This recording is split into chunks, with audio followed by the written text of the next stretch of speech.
மூத்த மலையாள நடிகரும் திரைப்பட தயாரிப்பாளருமான ஸ்ரீனிவாசன் உடல்நலக் குறைவால காலமாகிட்டாரு. அவரோட வயசு 69. பிரபல நடிகரோட இந்த இழப்பானது மலையாள திரையுலகில பெரும் அதிர்ச்சியை ஏற்படுத்தியிருக்கு. மலையாள திரையுலகோட மனதை கொள்ளை கொண்ட நடிகர் தான் இவரு. திரைக்கதை ஆசிரியர், டைரக்டர் அப்படின்னு பல முகங்கள் கொண்டவர் தான் ஸ்ரீனிவாசன். காமெடி அப்படின்னாலே இவரோட முகம் நினைவுக்கு வரக்கூடிய அளவுக்கு சாதாரண மனிதனோட வாழ்க்கைய எளிய நடிப்புல வெளிப்படுத்தியவர். மோகன்லால், மம்முட்டியை போன்ற சூப்பர் ஸ்டார்களோட இணைஞ்சு நடிச்சாலுமே தனக்குன்னு ஒரு அடையாளத்தை உருவாக்கியவர் தான் ஸ்ரீனிவாசன். நடிப்பை தாண்டி திரைக்கதை, டைரக்ஷன் துறைகள்லையுமே அவர் காட்டிய திறமை மலையாள சினிமாவோட முக்கியமான அத்தியாயமாகும். தலையணை மந்திரம், சந்தேசம், மிதுனம் போன்ற படங்கள் இன்னைக்கு வரைக்கும் ரசிகர்களோட நினைவுகள்ல நீங்கா இடம் பெற்றிருக்கு.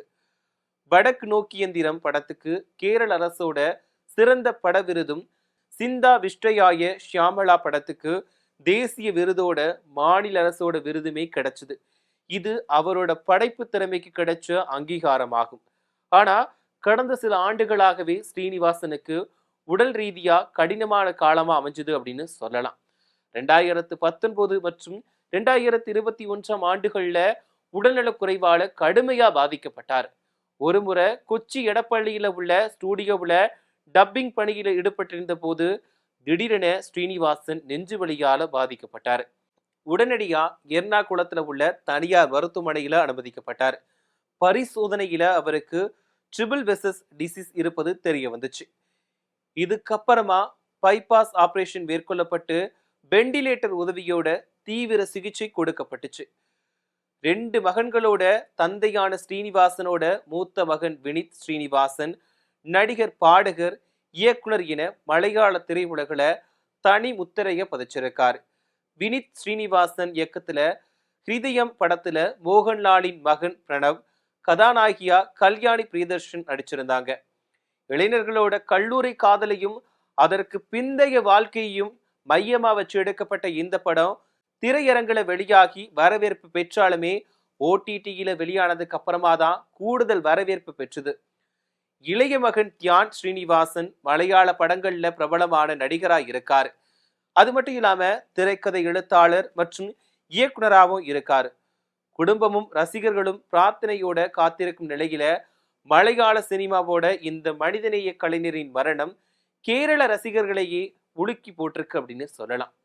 ஸ்ரீனிவாசனோட மறைவுக்கு பிரபலங்களும், அரசியல் பிரபலங்களும், ரசிகர்களும் தங்களது உருக்கமான அஞ்சலியை செலுத்தினாங்க. தமிழ்லையுமே லேசா லேசா, புள்ளக்குட்டிக்காரன் போன்ற படங்கள்ல நடிச்சு பாராட்ட பெற்றிருக்காரு ஸ்ரீனிவாசன். அதுலயும் லேசா லேசா படத்துல ஸ்ரீனிவாசன் நடிச்சிருந்தது தமிழ் ரசிகர்கள் கிட்ட நல்ல கவனம் பெற்ற ஒன்றுன்னு சொல்லலாம். இயக்குனர் பிரியதர்ஷன் இயக்கத்துல உருவான இந்த படம் காதலும் உணர்வுகளும் நிறைந்த ஒரு மென்மையான கதையோட உருவாக்கப்பட்டுச்சு. இந்த படத்துல ஸ்ரீனிவாசன் கதையின் ஓட்டத்தை மெதுவா நகர்த்தும் முக்கியமான ரோல்ல நடிச்சிருந்தார். அவர் நடிச்ச கேரக்டர் பெரிய ஹீரோயிசம் கொண்டதா இல்லட்டா கூட மனிதநேயமும் அனுபவம் நிறைந்த ஒரு குணச்சித்திரமா அமைஞ்சிருந்துச்சு. மலையாள வாடை, வசன உச்சரிப்பு, இயல்பான நடிப்பு, முகபாவனை, வசன உச்சரிப்பு ஆகியவற்றின் மூலமா அந்த கதாபாத்திரத்துக்கு உயிர் கொடுத்தாரு ஸ்ரீனிவாசன். இத்தனைக்கும் ஸ்ரீனிவாசன் நடிச்ச காட்சி எண்ணிக்கையில குறைவா இருந்தாலுமே அவர் தோன்றும் ஒவ்வொரு காட்சியுமே கதைக்கு ஒரு நண்பகத்தன்மையா சேர்ந்துச்சு. குறிப்பா ஹீரோ ஷியாமோட மனநிலையை புரிஞ்சுக்கிட்டு அறிவுரை அளிக்கும் வகையிலான அவரோட நடிப்பு படம் முடிஞ்சதுக்கு அப்புறமாவும் நினைவுல நிற்கும் வகையில இருந்துச்சு. இந்த படத்துக்கு அப்புறமா மொழி எல்லைகளை தாண்டி தமிழ் சினிமாவிலையும் ஸ்ரீனிவாசன் ஒரு திறமையான கேரக்டர் ஆர்டிஸ்டா ஏற்றுக்கொள்ளப்பட்டுச்சு. இந்த நிலையில ஸ்ரீனிவாசனோட மறைவுக்கு நடிகர் ரஜினிகாந்த் வெளியிட்டிருக்கக்கூடிய ஆடியோவுல என்னோட நல்ல நண்பர் ஸ்ரீனிவாசன் மரண செய்தியை கேட்டதுமே அதிர்ச்சியா இருக்குது. அவர் திரைப்பட கல்லூரியில என் வகுப்பு தோழர், ஒரு சிறந்த இயக்குனர், நடிகர் மட்டுமல்ல, மிகவுமே ரொம்ப நல்ல மனிதர். அவரோட ஆன்மா சாந்தி அடையட்டும் அப்படின்னு உருக்கமா பேசியிருந்தாரு.